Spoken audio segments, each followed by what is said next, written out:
आज हम जानेंगे ऐसे 10 रहस्यमय मंदिरों के बारे में जिसमें आज भी भगवान विराजमान है।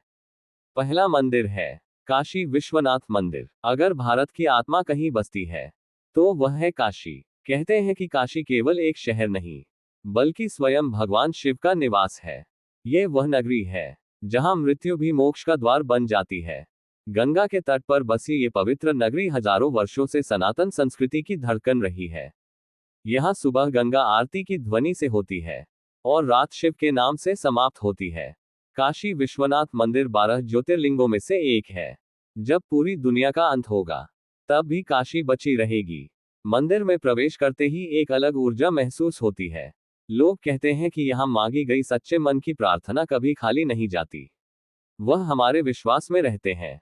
दूसरा मंदिर है केदारनाथ मंदिर। हिमालय की ऊंची चोटियों के बीच स्थित केदारनाथ मंदिर मानो पृथ्वी पर भगवान शिव का दरबार हो। यहाँ पहुंचने का रास्ता आसान नहीं।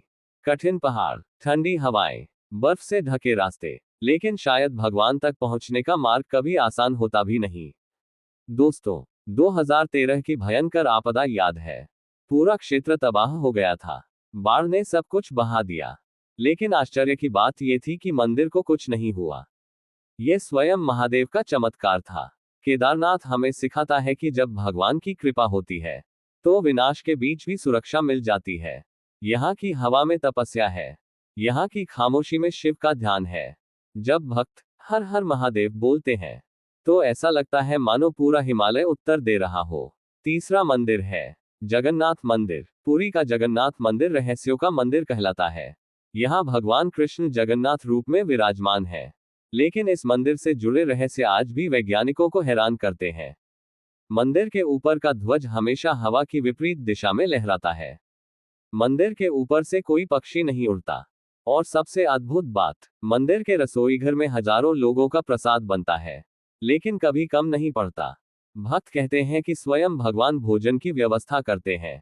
पुरी की रथ यात्रा केवल उत्सव नहीं बल्कि भगवान के भक्तों के बीच आने का प्रतीक है। जब लाखों लोग रस्सियां खींचते हैं तो ऐसा लगता है मानो पूरा संसार भगवान की ओर बढ़ रहा हो। जगन्नाथ हमें सिखाते हैं कि भगवान केवल राजा नहीं बल्कि अपने भक्तों के मित्र भी हैं। चौथा मंदिर है वैष्णो देवी मंदिर। त्रिकुट पर्वत की गुफाओं में स्थित माता वैष्णो देवी का मंदिर करोड़ों लोगों की आस्था का केंद्र है। मां बुलाती हैं तभी कोई यहां पहुंच पाता है। रात के अंधेरे में पहाड़ों के बीच जय माता दी की गूंज भक्तों को एक अलग शक्ति देती है। कई लोगों का कहना है कि उन्होंने यहां आकर जीवन बदलते देखा है। किसी को संतान मिली, किसी को बीमारी से राहत, तो किसी को टूटे हुए जीवन में नई उम्मीद। माता वैष्णो देवी हमें सिखाती हैं कि सच्ची श्रद्धा कभी व्यर्थ नहीं जाती। पांचवा मंदिर है तिरुपति बालाजी मंदिर। दोस्तों, भारत के सबसे धनी मंदिरों में गिना जाने वाला तिरुपति बालाजी मंदिर केवल धन का प्रतीक नहीं बल्कि आस्था का महासागर है।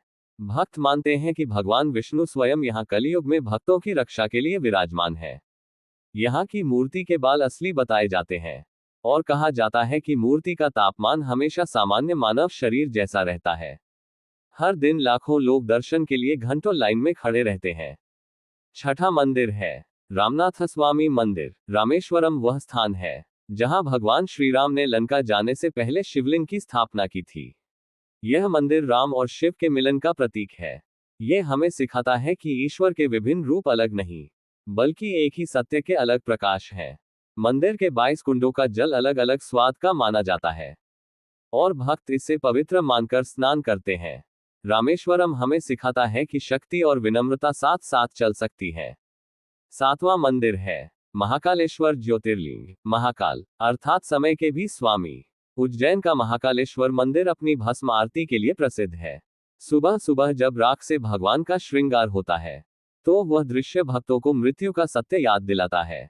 महाकाल हमें सिखाते हैं कि जीवन अस्थायी है, अहंकार व्यर्थ है। आठवां मंदिर है बद्रीनाथ मंदिर। हिमालय की गोद में बसे बद्रीनाथ धाम को भगवान विष्णु का दिव्य निवास माना जाता है। यहाँ की शांति इतनी गहरी है कि मन अपने आप ध्यान में चला जाता है। कहते हैं कि यहाँ देवता भी दर्शन करने आते हैं।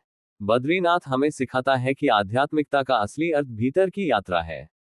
नौवां मंदिर है मीनाक्षी अम्मन मंदिर। यह मंदिर केवल वास्तुकला का चमत्कार नहीं बल्कि देवी शक्ति का जीवंत प्रतीक है।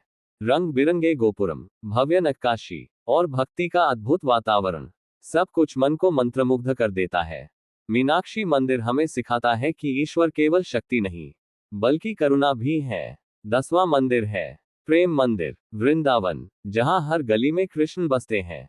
प्रेम मंदिर रात की रोशनी में ऐसा लगता है मानो स्वर्ग धरती पर उतर आया हो। यह मंदिर हमें याद दिलाता है कि भगवान तक पहुंचने का सबसे आसान मार्ग प्रेम है।